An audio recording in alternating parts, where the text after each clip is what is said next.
ব্রাহ্মণবাড়িয়ার স্কুল ছাত্রীদের মানব পুতুল নাচের একটি কম্পোজিশন সাড়া ফেলে দিয়েছিল সারা দেশে। তাদের ব্যতিক্রমী উপস্থাপনা প্রশংসা পায় সবার।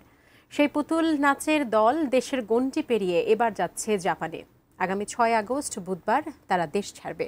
9 সদস্যের দলটি সূর্যোদয়ের দেশ জাপানে আলো ছড়াবে বাংলাদেশের পরিবেশনা দিয়ে। বিস্তারিত জানিয়েছেন আমাদের পূর্বাঞ্চলীয় ব্যুরো প্রধান পীযূষ কান্তি আচার্য।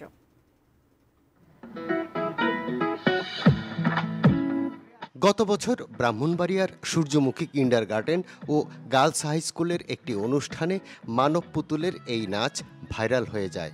বাউল সাধক রশিদউদ্দিন রচিত গানটি শিল্পী আব্দুল আলিমের কণ্ঠে সেই রেডিওর যুগে পৌঁছে যায় বাংলার ঘরে ঘরে। তাকেই ব্যতিক্রমী উপস্থাপনা দিয়ে চমকে দেয় সূর্যমুখীর মেয়েরা।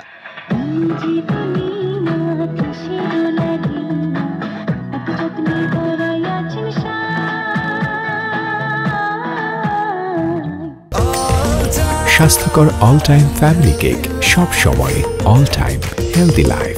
হাতে রাবারের সুতো, পুতুল সেজে গানের তালে তালে নাচছে শিশুরা। একদল পুতুলই যেন। তাদের এই নাচ দেখে দেশ বিদেশ থেকে আসতে থাকে পরিবেশনের আমন্ত্রণ। দেশের গণ্ডি ছাড়িয়ে এবার আমন্ত্রণ এলো সুদূর জাপান থেকে। ওসাকা এক্সপো সহ জাপানের বিভিন্ন মিলনায়তনে তারা উপস্থাপন করবে ব্রাহ্মণবাড়িয়ার লোকজ ঐতিহ্য এবং শাস্ত্রীয় নৃত্য ভরতনাট্যম।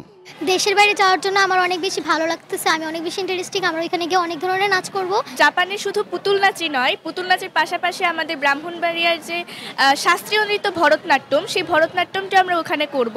100 বছর আগে ব্রাহ্মণবাড়িয়ার নবীনগরের কৃষ্ণনগর গ্রামের বিপিন মাঝির হাত ধরে শুরু হয় পুতুল নাচের। কালের বিবর্তনে যা অনেকটাই হারিয়ে গেছে, এই শিশুরাই আবার ফিরিয়ে আনলো সেই লোকজ ঐতিহ্য। ওদের জন্য দোয়া প্রার্থী এবং স্কুলের জন্য বাচ্চাকাচ্চারা যেন আরও আগায় যেতে পারে। আমরা যেন দেশের বাইরে এইভাবেই স্কুলকে ছড়াই দিতে পারি। আমাদের জন্য দোয়া করবেন, আমরা যেন বাংলাদেশকে সারা বিশ্বে প্রেজেন্ট করতে পারি এবং বাংলাদেশের লোক সংস্কৃতি, বিশেষ করে ব্রাহ্মণবাড়িয়ার লোক সংস্কৃতি, যেটা ব্রাহ্মণবাড়িয়ার যে লোকাল যে সংস্কৃতি, সেটা যেন আমরা বিশ্বের দরবারে তুলে ধরতে পারি। মেয়েদের নৈপুণ্যে সাফল্যে গর্বিত স্কুল কর্তৃপক্ষ এবং শিক্ষকরা। যে দেশে যাচ্ছে জাপানে, সেই দেশে যেন আমাদের লোক সংস্কৃতি থেকে আরম্ভ করে এগুলির মাধ্যমে যাতে বাংলাদেশকে আরো সুন্দরভাবে সবাই জানে, চিনে, আমি এই দোয়া চাই সবার কাছে। বাংলাদেশের মেধাবী মেয়েদের হাত ধরেই এদেশের লোক সংস্কৃতির বিজয় নিশান উঠবে বিশ্ব দরবারে, প্রত্যাশা সবার।